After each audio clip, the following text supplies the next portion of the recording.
Good morning. It's Coffee with Lombardi. Got the cup right here and have an offensive line breakdown ready for you this morning. This comes from my 49ers offensive efficiency evaluation, which I conducted over the bye week. And now I get to go see all of what the 49ers need to do, potentially put into practice, as they're going to practice for the first time officially this week, not the Monday bonus practice, but this will be the first official practice for Chargers week on Wednesday. So I'll be headed down there in a little bit. But before then, we're going to talk about what the 49ers need from their O-line over the back half of the season with this as our supporting graphic. This obviously did come from this piece right here, Jimmy Garoppolo and the 49ers offense, a midseason efficiency evaluation. I'll give you the link if you want to follow along on your own screen into that chat section right now. So there you go.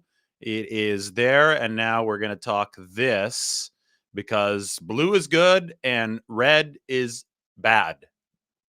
Essentially, that's the division here. Blue is above average, darker red is further below average. This is how the 49ers offensive line is doing so far this year.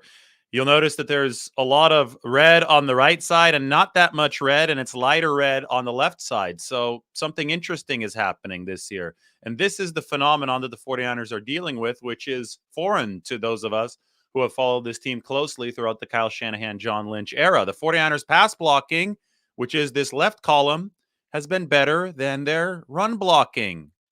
Wouldn't you know it? Now, the tackle positions, the two starters, they're exceptions to this rule. As you can see, Trent Williams is the number one run blocking left tackle in all of football. Pass blocking, still really good, number 7. And Mike McGlinchey is better at run blocking, number 19 out of the tackles, number 42 in pass blocking. So the tackle positions have been better at run blocking than pass blocking. But look at the middle here, the interior. A whole lot of red in run blocking and a whole lot of blue in pass blocking. So the 49ers have actually improved their pass protection, especially relative to their run blocking. And what does this mean? Well, it means that the 49ers are evolving as a team. They're changing in terms of what they do well. And this shocks a lot of people, I think, because Kyle Shanahan's offenses are known as run first, run first, run first.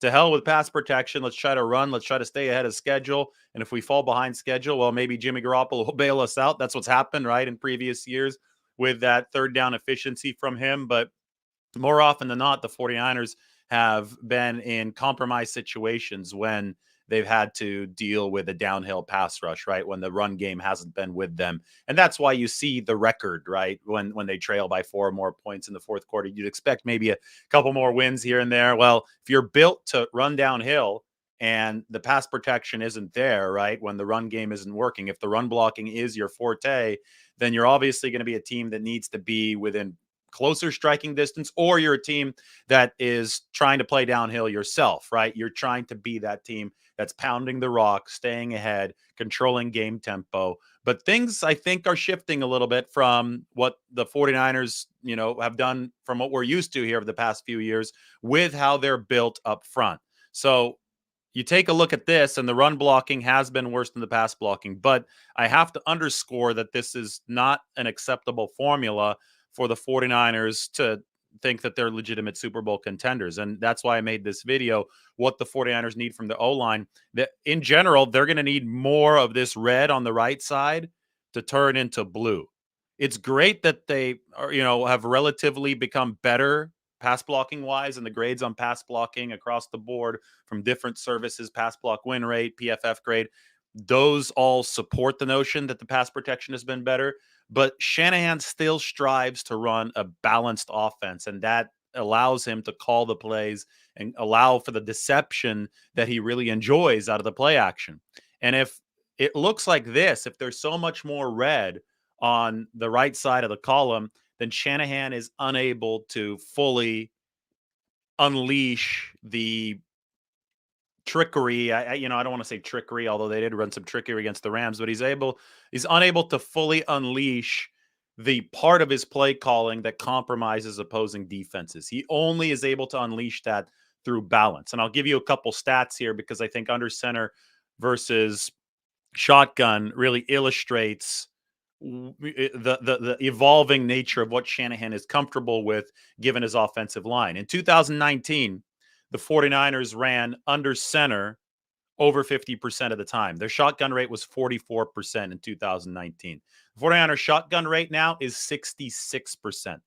So under center is more conducive to running the football. This is just common football knowledge. Shotgun, probably more conducive to passing it. The 49ers shotgun rate has increased 22 points in just a couple seasons, from 44 to 66. On top of that, and probably in conjunction with that to help explain that, the 49ers efficiency when running out of the shotgun this year ranks in the top 5 in football. Their efficiency when running under center ranks like number 24, number 25. Their efficiency gap between shotgun and under center plays is one of the biggest in the NFL, the 4th largest in the NFL. So they've been way more efficient running out of the shotgun than they have under center, and they therefore have run out of the shotgun way more often than they did in the past. And that is all tied to the fact that this football team is much better passing the ball than it is running the ball this year. Number 2, pass DVOA. Number 21, run DVOA. And it all makes sense when you look at the protection, right? That number underneath me corresponds with the chart on the screen. If your pass blocking is blue across the majority of it and your run blocking is darker red across the majority of it, you would expect the pass game to be better than the run game. And that on the screen right there, number 2 pass, number 21 run, is not balance. And balance for the 49ers and Shanahan is everything. Balance is everything for this 49ers offense. Here's the numbers for the shotgun and under center, by the way. Out of the shotgun, 6.9 yards per play. Under center, 4.5 yards per play. That is the 4th biggest gap in the NFL. So the 49ers need this balance from Shanahan's offense so that Kyle Shanahan is from Shanahan's offensive line and from his run game, so that Shanahan can unleash the play action concepts that he wants. So that goes back to the offensive line. It almost always comes back to being rooted in the front. So this is exactly what the 49ers need from their offensive line as we take a look at this graph and this table up in front of us. Need 1. Spencer Burford needs to ascend at right guard. Take a look at the right guard position. Burford is a rookie. And this is, by the way, read the fine print. I know you probably can't see it down here, but players are ranked against qualifiers of their respective positions.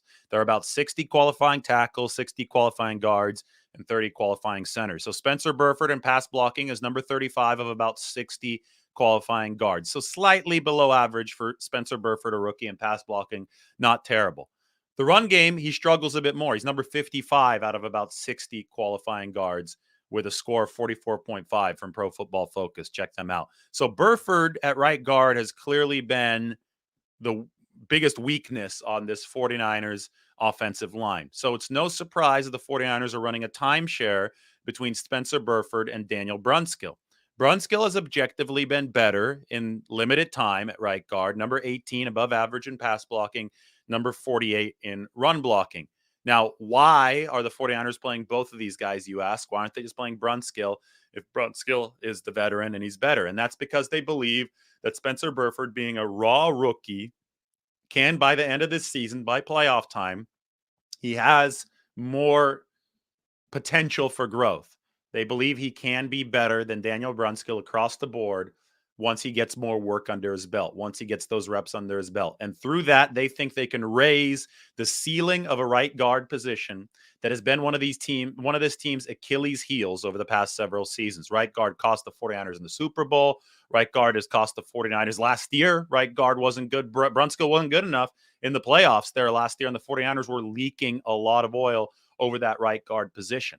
I like Daniel Brunskill, and I think the 49ers should like him too, but I think his best position is as a rover, as somebody that can plug in at right tackle, plug in at right guard, plug in at left guard, plug in at center, help plug in at left tackle. That's a rare skill set to be able to effectively enough contribute at all the positions. And in my opinion, he's best at tackle, but I'll talk about that a little bit later. And I think the 49ers understand the limitations of Daniel Brunskill at guard as well, which is why they're willing to embrace an in-season project in Spencer Burford. You could see the numbers here for Burford. They need them to be better. So need one is for Spencer Burford to ascend post bye week at right guard. Pay attention to this because it has massive downstream effects for the 49ers potentially moving forward. Because you could see Mike McGlinchey struggled a little bit there in pass protection, right? Number 42 of about 60 qualifying tackles. Well, part of that certainly has to do with the fact that he's not playing next to Aaron Banks. Like they've got this combo on the left side between Trent Williams and Aaron Banks that's actually been really effective. It's the right side of the line where the pass protection has been worse. And I can tell you that Mike McGlinchey will probably benefit from increased right guard stability. And there's another thing that can happen with increased run block stability from and pass block stability too from Spencer Burford, and that's Daniel Brunskill might not have to be filling in for a certain amount of snaps per game at right guard. Right now, the 49ers are happily running this rotation because it's the best they can do at right guard. And they're saying, well, this is the whole offensive line. It's a method that not many teams use, the offensive line swap in game, right? The 89 49ers used it. They used it at right guard and they used it at left tackle, and they kept their offensive linemen fresh. And Kyle Shanahan has cited the same desire to keep his offensive linemen fresh. But you have to believe that if one of these guys was way better than the other, and if there were, no more developmental concerns involved regarding Spencer Burford, that the 49ers would just go with one of them so they could free up Brunskill. And if Brunskill is freed up, well, then you could start talking about how can he contribute at right tackle, especially in the case of a potential injury for Mike McGlinchey, who might have been playing a little bit hurt. He came back from that calf injury that he suffered against the Falcons, against the Chiefs, and obviously struggled there against Chris Jones. Right now, the 49ers' hands are tied. Brunskill, as you could see through the data, has to be there to help at right guard, and Mike McGlinchey has to get the job done himself at right tackle. But either way, if you improve right guard efficiency, just because the offensive line works in cohesion, in tandem, in units, they have to work together, I think you also help out Mike McGlinchey. Need number 3 for the 49ers. You need more run blocking comfort from your new center, Jake Brendel. One big misconception about Jake Brendel is that he's been unable to carry over the good pass protection that Alex Mack gave the 49ers last year. It's just not true. The pass blocking grade is good. The pass block win rate is good. I mean, you could see here, number 8 of about 30 qualifying centers in pass blocking. That'll get the job done. I think there's a negative stereotype about Jake Brendel because he hadn't started before, and then there was that penalty against Atlanta that nullified the deep pass to Brandon Ayuk. But you can't just rely on one play to make your evaluation. And Jake Brendel as a whole has held up well in pass protection. I think he's made good decisions as far as, setting the pass protection from the line, from the offensive line's point of view, because he's the center. He is at the middle of it. It is the run blocking that has obviously struggled with Brendel in there. And that's one of the biggest challenges for a center in Shanahan's scheme. He's got to be the guy that not only sets the protections and identifies safety rotations for the run game. It's extremely challenging from a cerebral aspect, but the center also has to make some really difficult blocks on the second level. He's got to get out of that stance quick, and he's got to make some really, really athletically difficult blocks to set up some of these run plays. And the 49ers run game is undeniably not as good as it's been in the past. I showed you.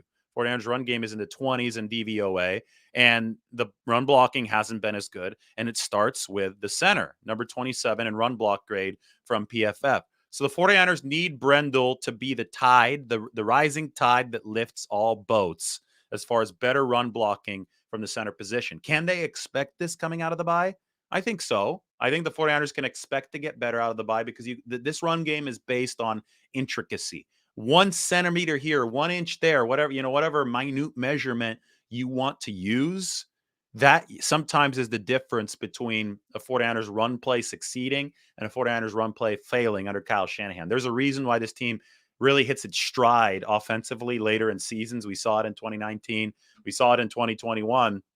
Is because that run game starts getting those little small things right. And those little small things start with the center position. So it's really important that Jake Brendel comes out of this bye week. He's already been good in pass protection, but he takes that run blocking to the next level. Need number 4, left side of the line. These guys just need to keep dominating. There's a reason that we're not talking about Aaron Banks a lot. Maybe we should talk about him more, but he's silenced a lot of the doubters.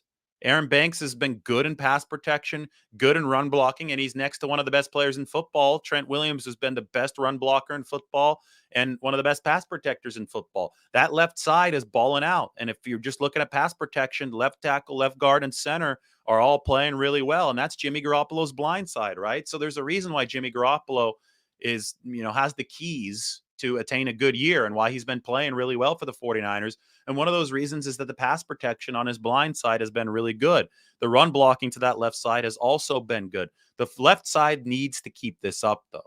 Last season, the 49ers ran into an impasse on the left side, right? When Trent Williams started getting hurt toward the end of the year. He played on a high ankle sprain in the NFC Championship game, and that was tough for the 49ers. Now, if an injury does happen, Colton McKivitz and what we saw of him was pass protecting way better than last year. He's expected to come back shortly from an MCL sprain. So that depth is nice for the 49ers. If you free up Brunskill on the right side, if Burford plays better, you have even more depth. So maybe they do have the 7 or 8 requisite offensive linemen the championship team needs this year. But still, I think if you want to be serious about truly contending, you want to stay dominant on the left side of the line. And let's, give the hat tip to Aaron Banks. A lot of people didn't want to give him time to develop. But now in his second year, you can see what Aaron Banks has done, and he is solid across the board. He's the only 49ers O-lineman outside of Trent Williams that can say that he's above average in both phases of the game, pass blocking and run blocking. So Aaron Banks, you can take a bow. And as long as Aaron Banks continues improving, continues this consistency on both sides of the ball, the 49ers will be set on the left side. Need number 5, tie it all together with Brunskill as a premier rover. So this goes back to key number 1, right? Need number 1 was for Spencer Burford to ascend at right guard. Well, need 5 is to tie it all together. If Burford does ascend at right guard, then Brunskill can rove. And I think if Burford ascends, McGlinchey ascends. I think Brendel naturally improves this run blocking with more experience as the starting center. And then you have Daniel Brunskill able to rove. One of my frequent mantras and sayings is that you can't be a serious Super Bowl contender with only 5 quality offensive linemen. You need 7 quality offensive linemen at least, and probably 8, given how long these seasons are and what attrition will do to a football team. Last year was a great example. Trent Williams is playing on a high ankle sprain in an NFC Championship game against the Rams, and it's Tom Compton, a backup right tackle, in place of Mike McGlinchey because the 49ers were beaten up along the offensive line. It's unrealistic to expect an O-line that's going to be fully healthy throughout the whole year. The 49ers have never had that. They haven't had it this year, and they can't expect it moving forward. So if you free up Daniel Brunskill to be a rover, just like he was in 2019, which really helped the 49ers, allowed them to get to the Super Bowl, you get Colton McKivitz back. He's also a rover. Boom. All of a sudden, that O-line looks a whole lot better, and its prospects are a whole lot sturdier moving forward. So you can see how all these pieces tie together as the 49ers try to bring that red into blue on the right side and balance out their offensive line. Because balance is what it's all about. The 49ers pass blocking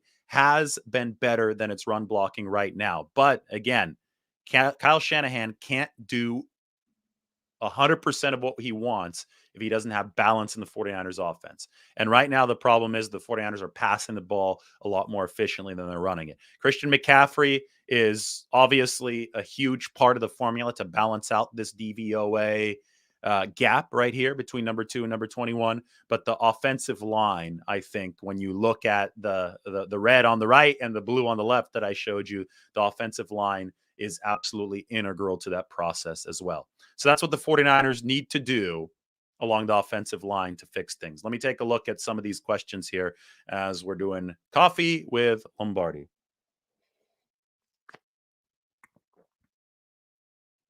Jason Alvarez. Good morning, David. Banks has been awesome in totality. You can argue about upgrade over Laken, which is crazy to say because Tomlinson was a Pro Bowl player.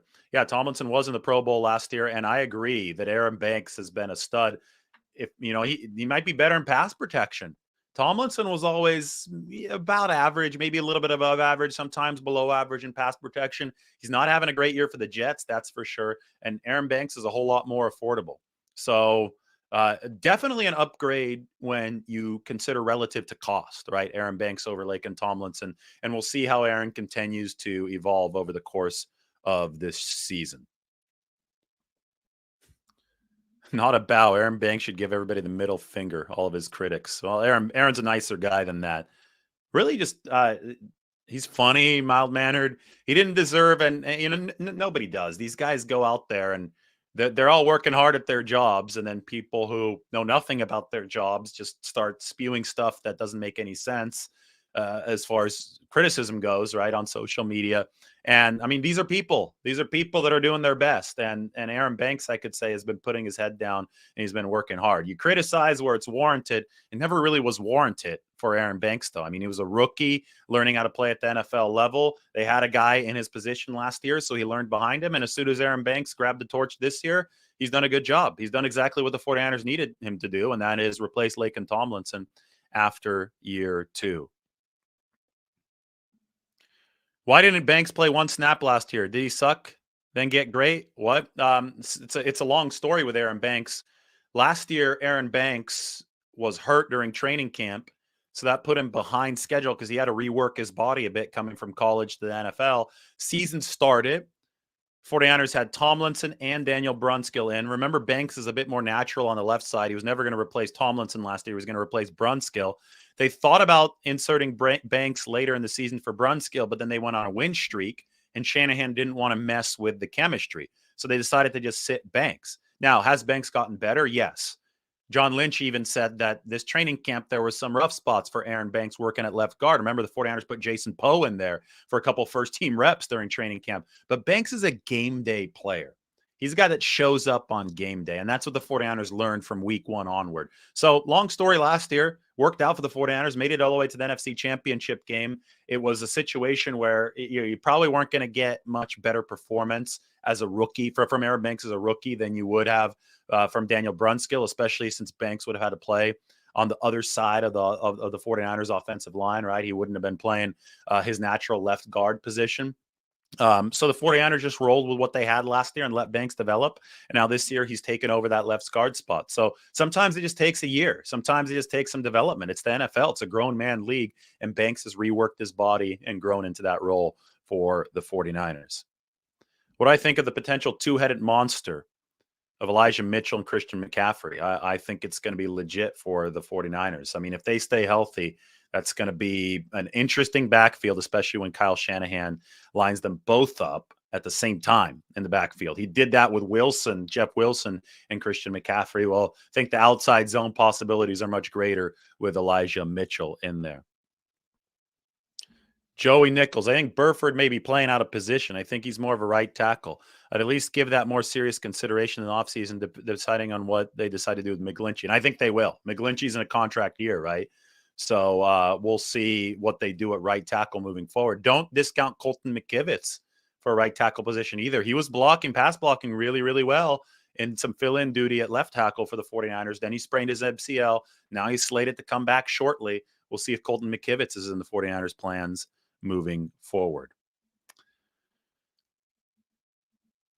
This is a good point. Let's not forget Jalen Moore. If we're talking about 8 quality offensive linemen, Jalen Moore might have to be one of those guys. Jason Poe right now is a player that the 49ers are developing for an interior spot as well. So the 49ers have a lot to like developmentally, I think, on the offensive line. I think they've taken a lot of strides. And they just need to take a couple more to really even out this chart right here. A couple more strides to even out this chart, and they could have a really nice back half of the season along the offensive line. I'm going to keep it to offensive line questions if I can here. If you have offensive line questions, they get priority. By the way, this came from this article right here. Put it up on the screen. The 49ers offensive efficiency evaluation. Should you start McKivitz at right tackle? What, do you have a fantasy team or something where you could start offensive lineman? I don't play fantasy football, spoiler alert. So I'm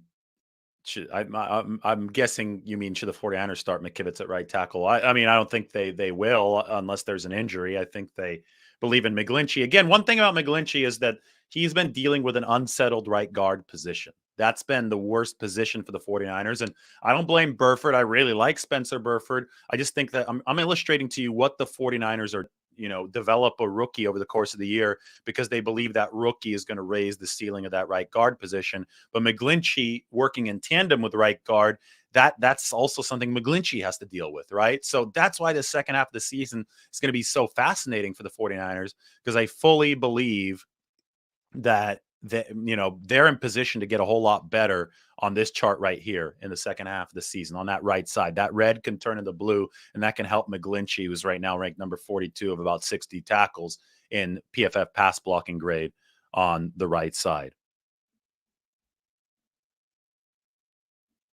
Do I see the 49ers beating Philadelphia? That's a good question. I'll tell you what. Let me finish my coffee. All right. I don't think that the 49ers lost to the Rams per se last year in the NFC Championship game, as much as they lost to the fact that they played a 20-game schedule and then had to win 4 straight elimination games without a bye on the road, right? They had to beat the Rams in week 18. They had to beat the Cowboys in the wild card, the Packers in the freezing cold in the divisional round, and then they went back to SoFi to play the Rams in the NFC Championship game. They led by 10, and they ran out of gas. Who wouldn't run out of gas after playing 20 games, right? And playing 4 straight elimination games on the road without a bye week? The 49ers died by attrition last year. I think if they're fresh and healthy and Philly's fresh and healthy, I think the 49ers beat the Eagles. I think they still have a more talented roster than Philadelphia. I love the heck out of what Philadelphia is doing. I think that's a two-way team there. But I also think the 49ers, healthy and roaring along, are a two-way team, and they have experience. I think that gives them the edge over Philadelphia. But Philadelphia has the massive advantage of being undefeated right now and on pace for the number 1 seed, which would give them a bye, which would allow them to play the 49ers at home and allow them to play the 49ers if they met in the playoffs much more rested, in theory, right? The 49ers, if they played Philadelphia this year, would again not have that bye. They potentially would be on an all-road schedule again, right? And they would run into the same issue as they did against the Rams last year. And that's the Rams weren't better than the 49ers last year. And we know this because the 49ers have beaten the Rams in 8 straight regular season games. But they beat the 49ers the one time when the 49ers were leaking oil because they were exhausted. So you have to try to play Philadelphia or any other team in the playoffs for that matter, but especially these favorites, these top seeds, you have to try to play them on close to even ground. You can't be in a position where you've just been on this complete slog, fighting tooth and nail, bruising yourself every week, getting injured, playing with a left tackle that has a high ankle sprain and a quarterback with 2 injuries. At some point, that's too much to make up, and you can't expect to step up and beat the number 1 overall seed on the road in a playoff game.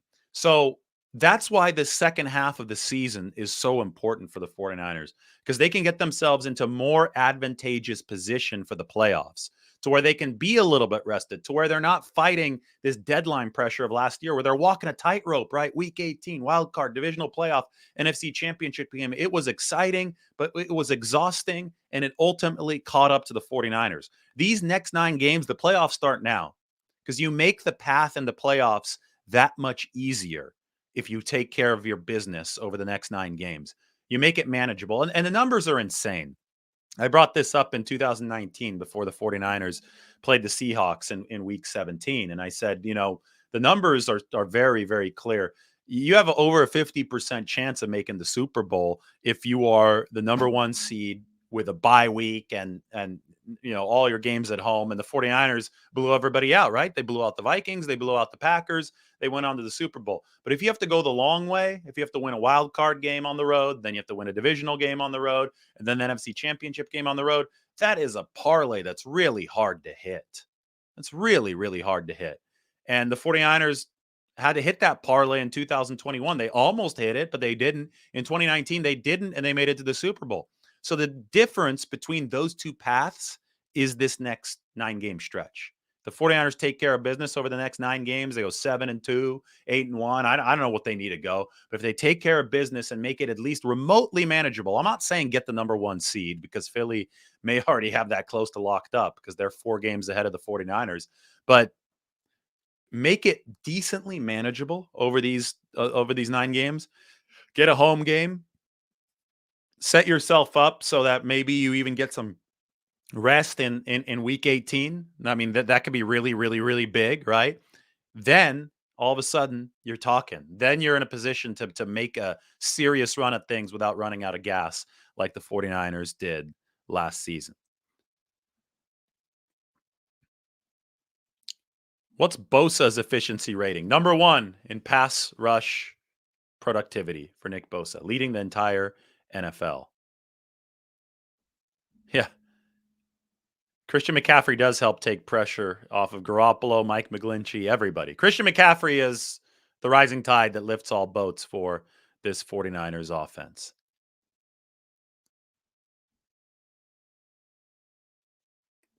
Do I think McGlinchey is 100% back from his injury? Is he still knocking off some of his rust? We'll see. Coming off the bye week, everybody's had a chance to regroup, see what went wrong in the first half. Let's see how McGlinchey plays here. I think the metrics suggest that he's close to about the player that he was before. He's always struggled a bit more in pass protection. He's been a pretty good run blocker. There was a time in 18 where he graded out as like the number 1 or number 2 run blocker in football. Now he's number 19. So maybe there's a little bit of rust. But again, the 49ers had the bye week at exactly the right time. They have officially had a chance to take a deep breath and see exactly where they might be underperforming, where adjustments need to be made. And now they have it came at exactly the halfway point, right? As close as it could be with 17 games.